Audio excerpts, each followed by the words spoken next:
Today's topic is about something most women have faced at some point: hidden enemies. People who smile in your face but have calculated and sinister intentions. Now, if you grew up in the South, in religion, they say the enemy comes to steal, kill, and destroy. And that couldn't be more true.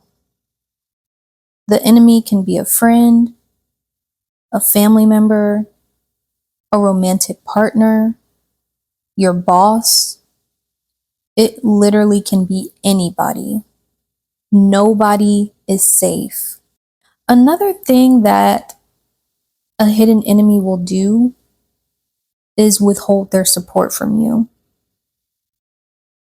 And they see you doing well as competition, not as community. These people have that crab in a barrel mentality.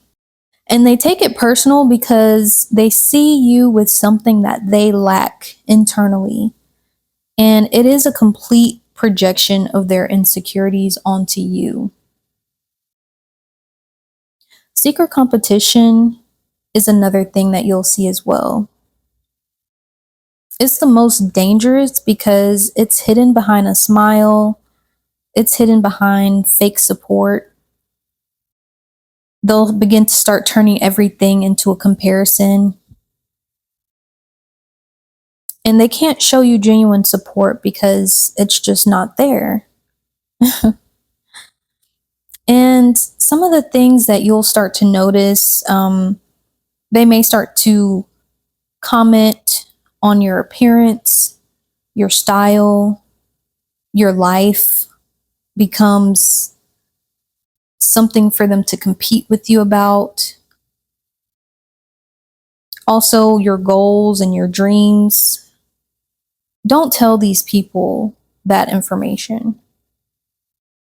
Because I don't know if you've heard of destiny swapping, but people will see the vision that you have for yourself and say, I'm going to take that.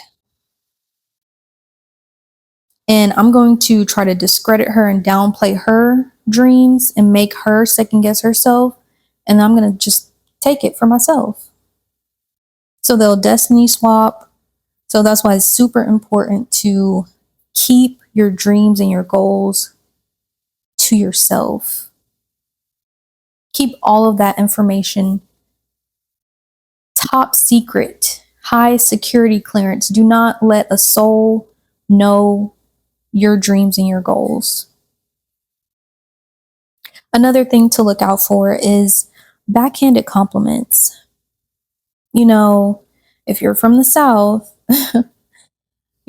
that's a really common thing here. They'll throw shade, they'll throw subtle shade or classy shade or whatever. But when it boils down to it, it's backhanded and there's an underlying message of hate. The comment in itself may be innocent, but the intention is what makes it alarming. Another thing you'll see is imitation, going back to destiny swapping. The same thing that they belittle you about, now they're doing it. I'll say that again. The same thing they belittled you about, now they're doing it. And this is a manipulation tactic because they're going to try to discredit you and whatever you're doing and whatever you're trying to achieve and trick you out of your blessings, trick you out your spot. And I'll go more in detail on destiny swapping and all of that in another video. But all of those things that we just went over here impacts you. Having to experience this mental turmoil, this spiritual warfare, because that is exactly what it is. These people are enacting war on you. This could lead to isolating.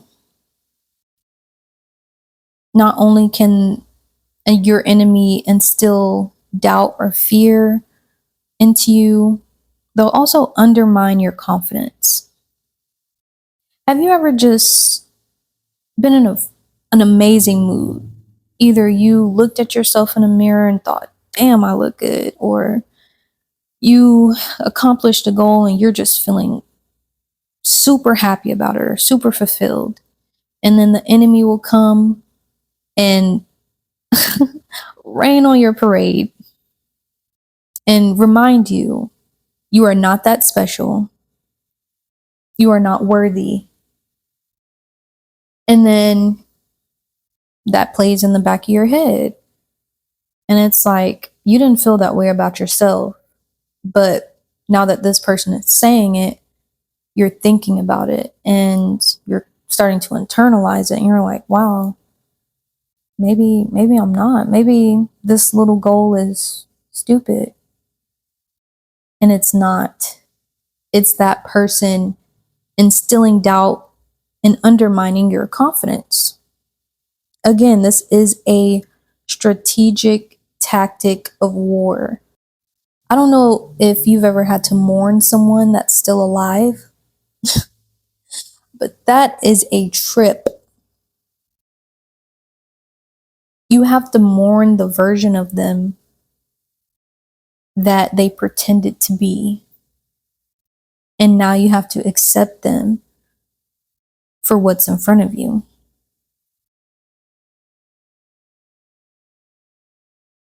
And all of this is just, it takes an internal toll on us, especially as women. So many women have anxiety and depression due to having to be in spiritual warfare with people. And it puts us in a state of unease. When you have anxiety and depression, you are not in harmony with yourself. That also leads to people pleasing, to thinking you're not good enough. So you overcompensate to try to keep people around you or try to make people like you when you never had to do that at all.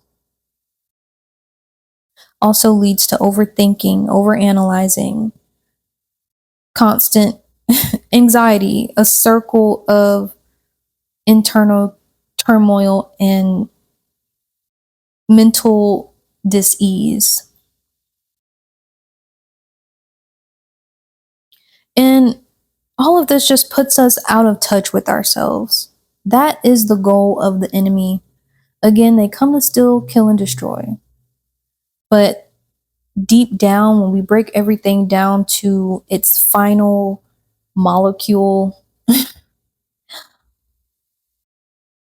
they're just trying to steal our light. And again, take us out of alignment with what we're supposed to be doing. That is the goal of the enemy.